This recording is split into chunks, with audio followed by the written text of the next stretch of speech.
everyone, my name is Greg Ellis and welcome to Redskin Review. This show is being taped on Wednesday, September 4th. It is our first show for the 2013 season. And in this show we will take a look at the Redskins' opening game loss to Mount Healthy 22-0 in the Crosstown Showdown down at UC. And we'll look at this week's first game at home against Withrow. With me as always, my partner Dan Albers, Redskin coach Jeff Geesting. Guys, welcome. Thanks.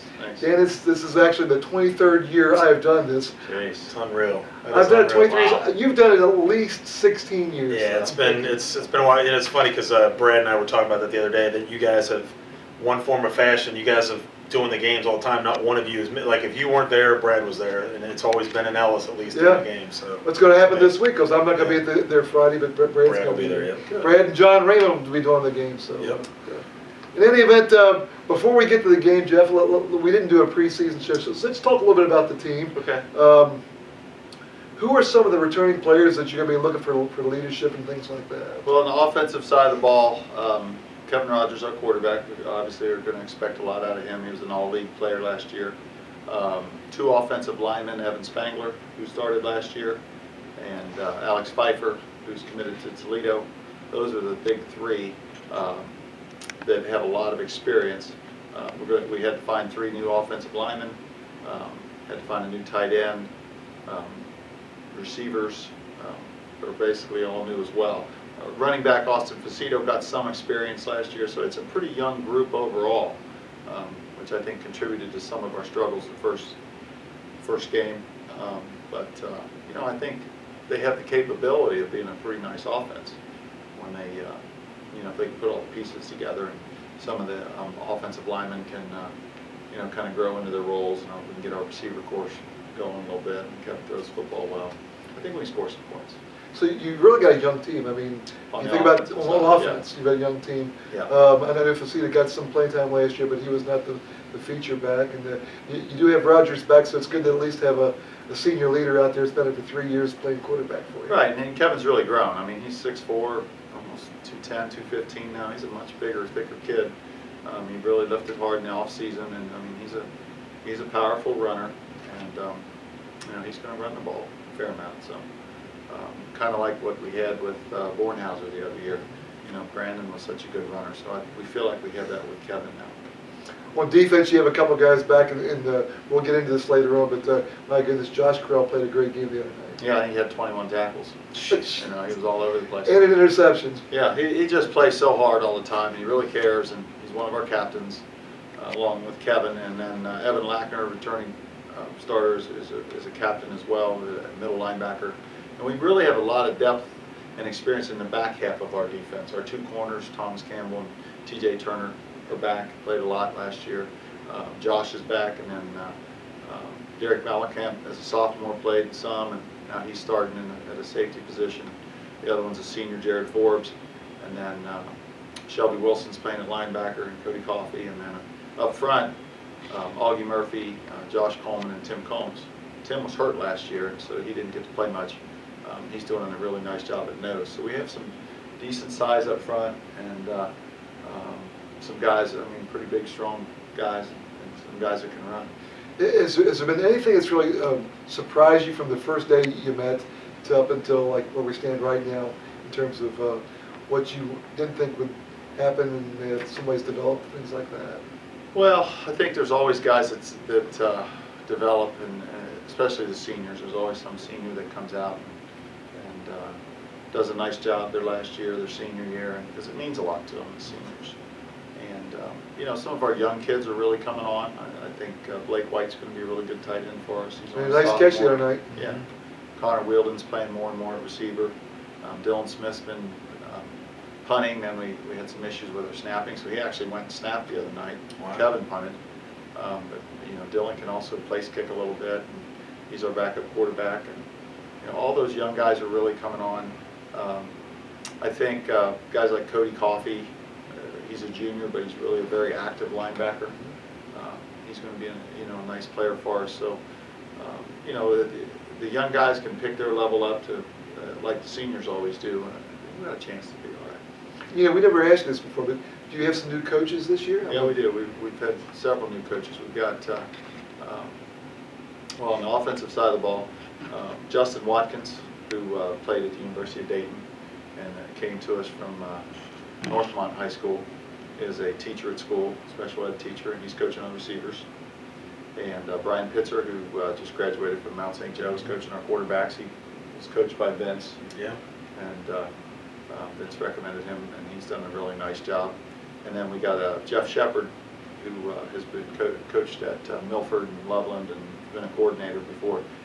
He's a teacher at Milford. He's coaching with our offensive line. Then on the defensive side of the ball, brought back a guy, coach our linebackers, Ryan Mathis, who was a freshman coach a few years ago. He's a teacher out of Amelia.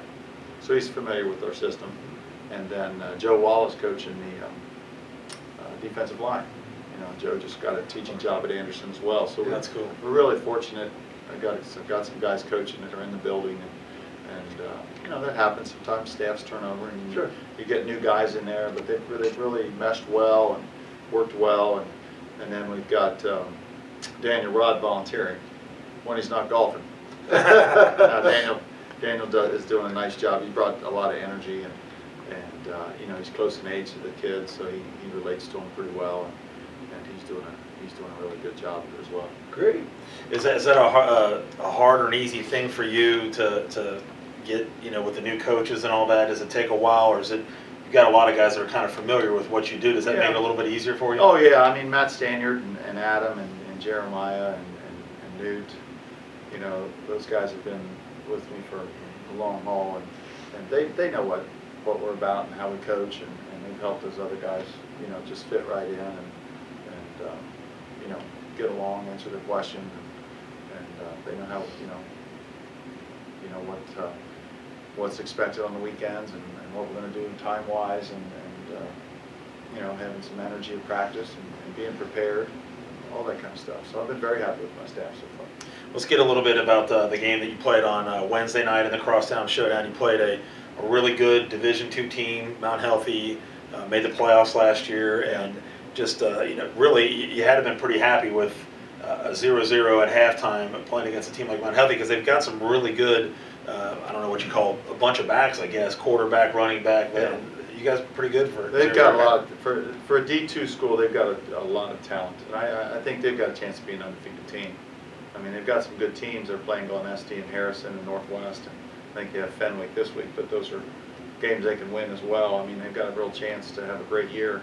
And you mentioned their backs, so they also had defensive end. I can't remember his name, number 84. He was a really good player. Was it Lackney? Was it? Might have been Lackney. The other one of the Lackneys. And the other Lackney's playing linebacker. Right. He's all over the field. Yeah. You know, so their speed on defense really caused us problems, and they weren't real complicated. I mean, Right. it's, things like that, but just, you know, they play really, really hard. They're strong. You know, they're a really good weightlifting program. And then when you throw on the offensive side, guys like Elliott, their quarterback, who's you know, being recruited nationally and been offered by Big Ten schools, and then the sophomore Montgomery, who's really going to be a special player. He's going to get offered by some big schools as well. And then the other back, Pitts. Pitts, yeah. He's not very big, Right. but he's put together. Yes, he we is. walked out to the bus, and he was, you know, pretty close to me. I saw him. He's definitely been in the weight room. He's strong, and he's fast. So, you know, they have guys like that. Those three guys, and you have to try to bottle them up all night. And we didn't get it done. I mean, we had I think it was a 3rd and 8, 3rd and 7. Yep. We hit Montgomery in the backfield. Busted for 40, I think. And then we hit him a couple other times, and he took off down the sideline. And then the other one was 4th and 8, and we missed a tackle on Elliott. We hit him, and you know, but that's why those guys are Division I, you know, big time athletes. Well, and I think just for me, just as we've done the games a couple times, defensively, I was pretty impressed with your defense for the majority of the game. You know, you had those plays that kind of gave them, but you had to been pretty impressed with your defense overall, I think. Well, we felt like we did a nice job in the first half against the run. They you know, they didn't really throw the ball real well, but we did a nice job against the run. I mean, we kept it. We stayed in our run fits pretty well and didn't over pursue. And I think as the game wore on, we got a little tired. It was really hot. I mean, very humid that night. It was like the Withrow game was last year. Yeah. It was just really brutal. I think, you know, when that happens, you start to stand up a little more, and you don't bend, and you know, you get a little bit out of your fits and where you don't want to be, and you know, and then you miss a tackle or two here and there, and it doesn't take much for those guys. I mean, they run 4.40s. It's we don't have guys like that. It's hard to catch them. So, you know, they're a great team, and Harvey does a nice job with them and play really hard. And like I said, I think they'll be a playoff team probably, and as they were last year. Yeah, we saw a couple guys for Mount Healthy, and I think Elliott was one of them. Montgomery might have been another one that you saw a lot of cramping up a lot during the game. Did that have an effect on your players much at all? We didn't see too many guys get down. We were tired, but we didn't have the cramping issues. I mean, I think we're in decent enough shape. You know, and sometimes, you know, and our guys are good. We tell them to hydrate and drink constantly during the day. And a day like we knew it was going to be hot and humid, and they did that. You know, you don't know, you know, what their kids have maybe they didn't drink enough water during the day or whatnot. But you know, I felt like conditioning wasn't a major issue, but we had, you know, we weren't able to control the ball enough in the second half. We just kept having to go back out there on defense, and that kind of wore us down a little bit.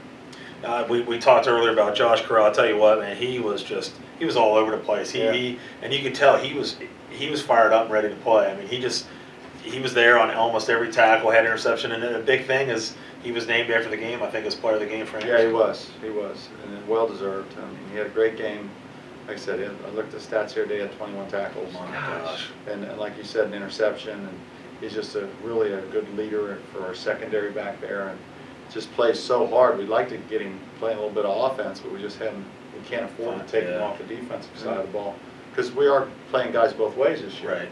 And it's worked out really well, but so now our backups, a lot of them are on the defensive side, but we just haven't figured out a way to get him off the field to try to rest him a little bit so he could play some more offense for us. He's a big, strong kid. Right. That runs really well.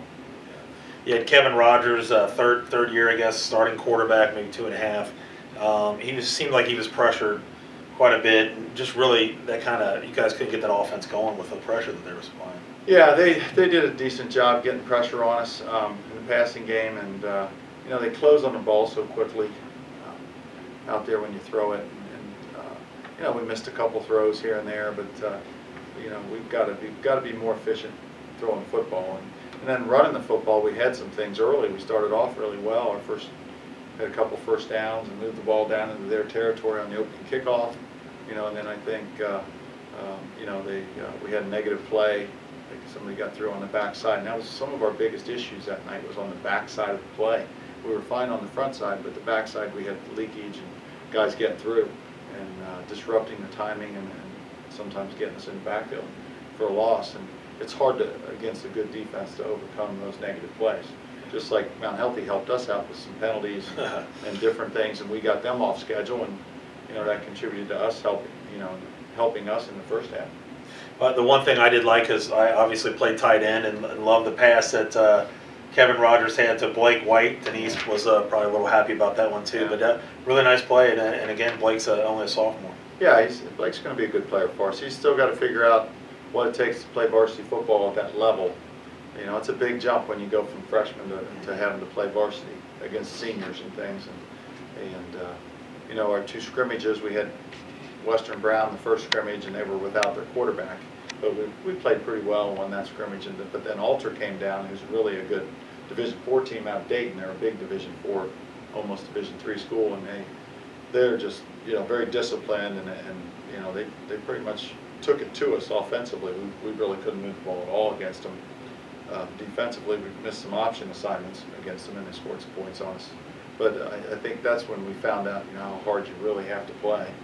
And you know, they're going to get better and better. That's the thing, you know, with sophomores, they always improve a lot as the year goes on. You know, and you know, as long as they're working at it, that's all you can ask, and hope they just keep getting better and better.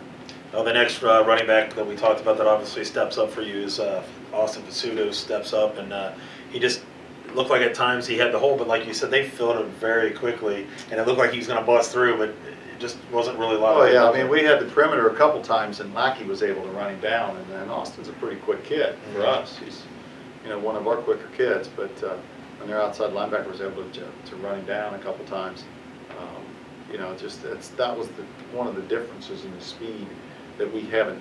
Neither one of our scrimmages, neither Alter or Western Brown had the speed that Mount Healthy had. Right. and that's hard to simulate. Now we're prepared this week to play Withrow, and a very similar type team to Mount Healthy, big, strong, fast, and so we're not going to see them. They're not going to be any faster than Mount Healthy, but Right. they might be a little bigger in certain spots. So. I tell you, it's always a thrill for the kids to play on a big stage in the first game like this Crosstown Showdown. I don't know how many times we've played that, but it's got to be a thrill for those kids to go down there and play down at UC. I thought the field was kind of neat. I didn't expect it to be as... Because you see the bubble and you don't Yeah, you think see it's the that bubble. big. I'm telling you, I drove by the bubble. I thought, well, it's got like 60 yards to it. It's a real Yeah. field. Yeah, it's nice. It's a nice setting. I went the next night and scouted Withrow when they were playing Turpin, and it's got good sight lines. You can see everything.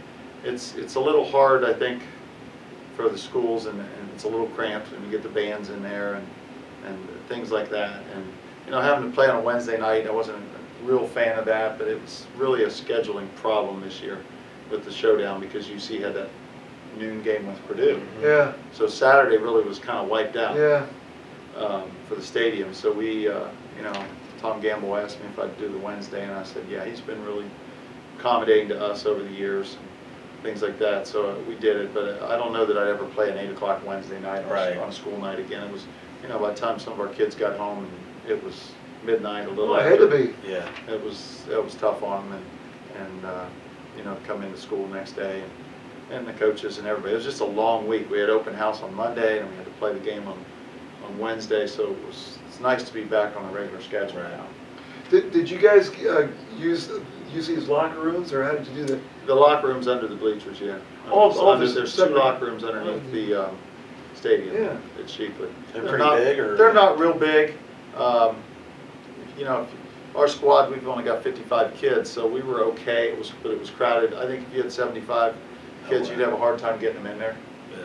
But it was air conditioned at least, so I Yeah. wanted to keep them in there and keep them cool. We should have just stayed in there. It was hot, and but the warm up was good because we got the warm up on the practice field right next to it. Yeah. Mount Healthy was warming up in the baseball outfield, and they had a short walk, wasn't real far, so that worked out real well.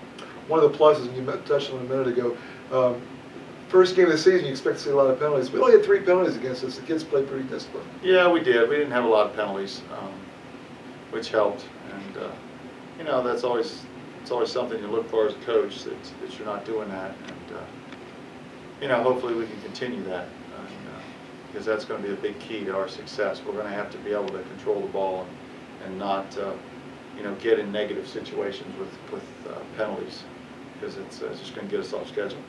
Let's talk about the leg for a minute. The leg looks pretty balanced top to bottom. If you looked at the Inquirer predictions, gosh, all the teams look pretty even. They are. I think it is balanced. I think Loveland's got the best team. I think they've got a lot of returners. They've got a lot of size. They've got a new coach, came from Middletown Fenwick, and they're running a wing tee now, and it's a change in system for them. Really? They're running the wing tee? Yeah. Really? So they're going to be really good, but I think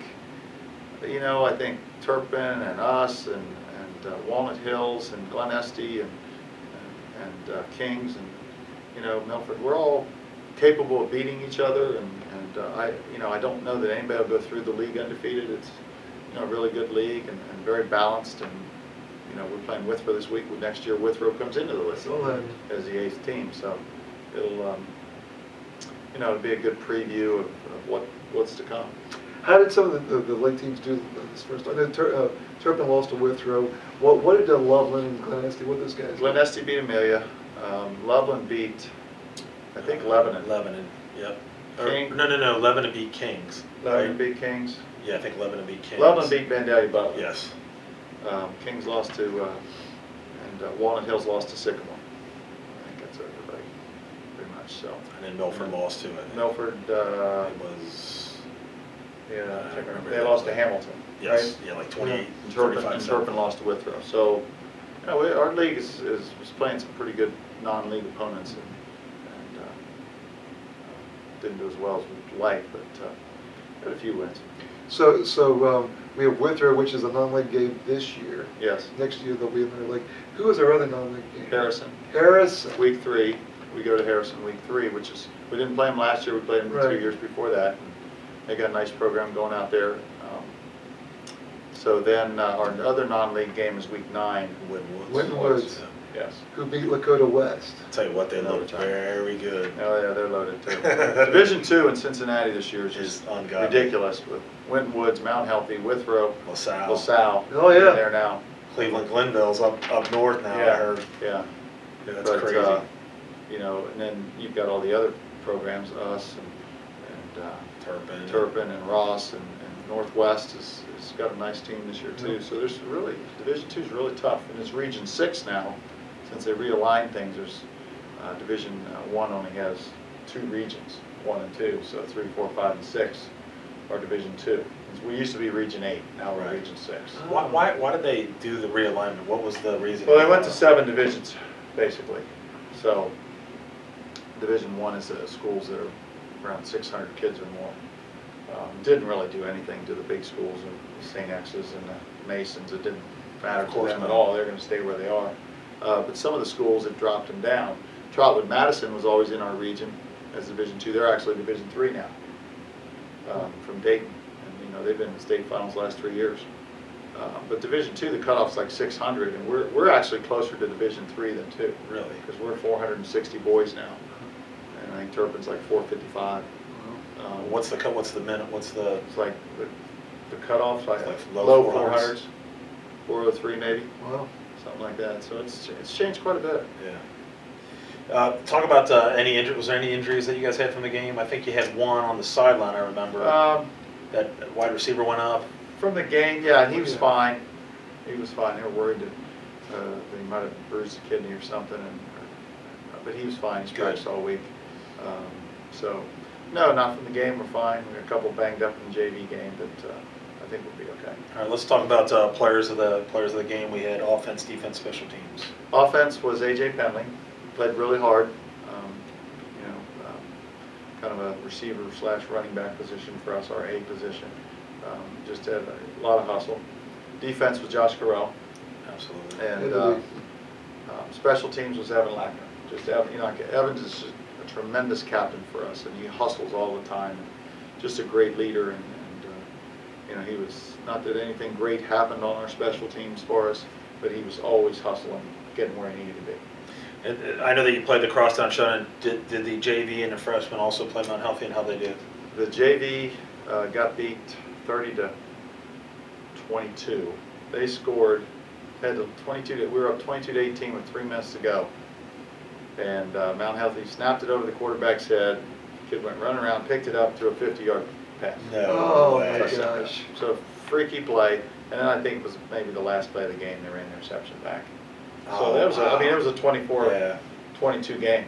Yeah. And really, and really, we could have won it. And we had the ball on the 5-yard line, didn't score in the first half. Freshmen won 34-7, Yeah. I think. They won pretty big, so that was good.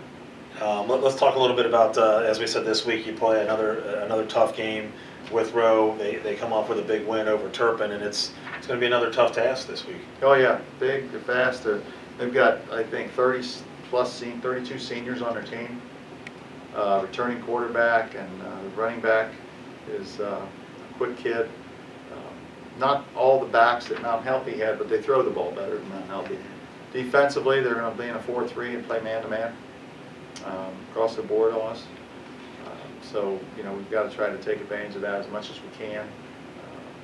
But you know, Jim Place is a great coach, a Hall of Fame coach, and he's doing a nice job. He's got some guys, Steve Sheehan. I cannot believe he's back there. Former coach at Cape. Yeah. Well, he was coaching at... He was coached at Withrow before, too. Yes, he was a head coach at Withrow years ago. He was at Clark Montessori. Clark is, I think, his last stop. And he left. Steve's calling the offense for him, for Jim, and I was impressed with him when I saw him play. Like I said, their defense is really, really athletic and fast and big, and you know, offensively they got some weapons. Just because the quarterback's got a strong arm, they can throw it 50 yards downfield. Is he the guy that, when we played at Withrow, that was might have been a sophomore at the time, and threw that long bomb at the, when we, That was probably him. Yep. And I believe, if not, they got a couple Division I guys, or guys that are possibly going to go to the next level. Is one of them Howard? Is that ring a Is that the bell? middle linebacker? I think he is. Yeah, a linebacker. I think their middle linebacker's committed to a MAC school. He's a really good player. I said, you just go down the roster, and watch them on film, and there's not a lot of weak spots there. So we got to play really well. We've got to, obviously we can't lose a turnover battle like we did 2-0 in Mount Healthy. We've got to get some turnovers. We've got to take care of the ball. We've got to be able to throw the ball much better than we did last week, because there's going to be just some long yard situations at times. And defensively, we can't let them have those explosive plays. Really, those first two that Mount Healthy got, in the first half we made those tackles, and we didn't get it done in the second half. If we can limit those explosive plays, it'll be a good ball game. Will that help that you played a team like Mount Healthy that had the speed, that you're playing another team that's kind of got the speed? Does that kind of help you out a little bit? I think so. Because you can't simulate it in practice. Right. Our scout team's not even close to what those guys are. But they wouldn't be the scout team. Yeah. That's right. Exactly right. But they're working at it and trying. But yeah, I definitely think it'll help us.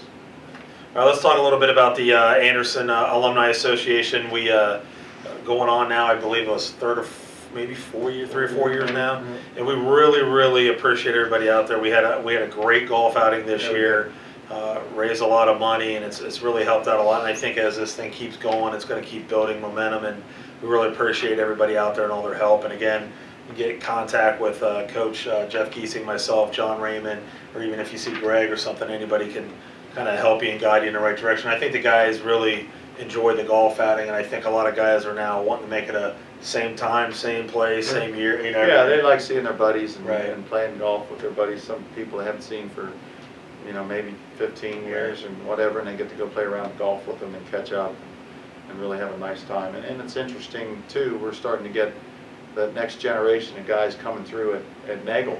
Nate Cosman's son is on the 8th grade team. Right. He'll be a freshman next year at Anderson. Wow. And Nate was on our 92 team. So That's scary. all those kind of things. Steve Buckley's son is a freshman this year. Buckley was a receiver for us on that 92 team, and his son's on the freshman team. That is unbelievable. So the guys it's starting to come through again. And there's some other kids in school. They're not playing football, but I coach their dads. Right. So I guess I'm really old now. But they've got their kids in school now, so that's a neat thing. Yeah. And I'll just to let everybody out there know that 2 years in a row I finished last in a golf outing. So just shows you how bad we are. It just shows we're not cheating. That's exactly right. Thank you very much. She gets up for that. Yeah, some of these guys had some unbelievable scores. I don't know about that. Oh my gosh, 55? Yeah, whatever. I shot 55 on 2 holes. All right, let's go and wrap it up. Do we have air times on you? No, we won't yet. They'll probably have it. We'll probably have it by next week. Okay.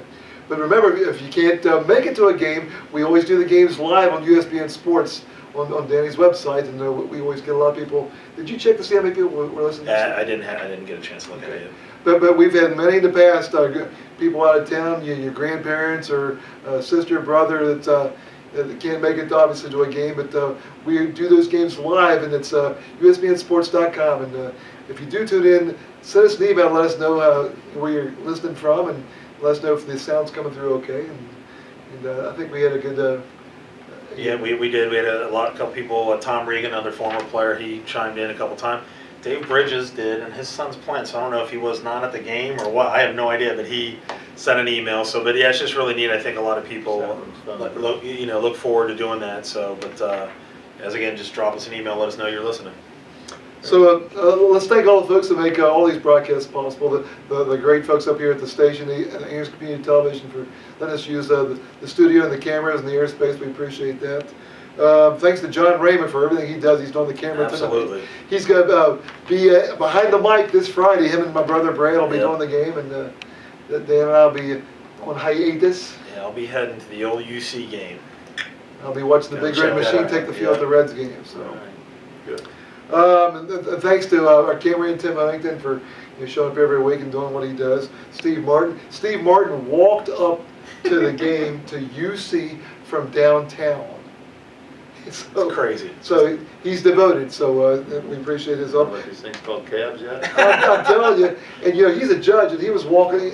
Walking up. Yeah, that's a good spot to walk up. Yeah. So and of course, thanks to Denise White for everything she does for us. And Coach, good luck this week. It's Winter Road, first home game. Yep. And so for everybody here, I'm Greg Ellis. Thanks for joining us on Redskin Review.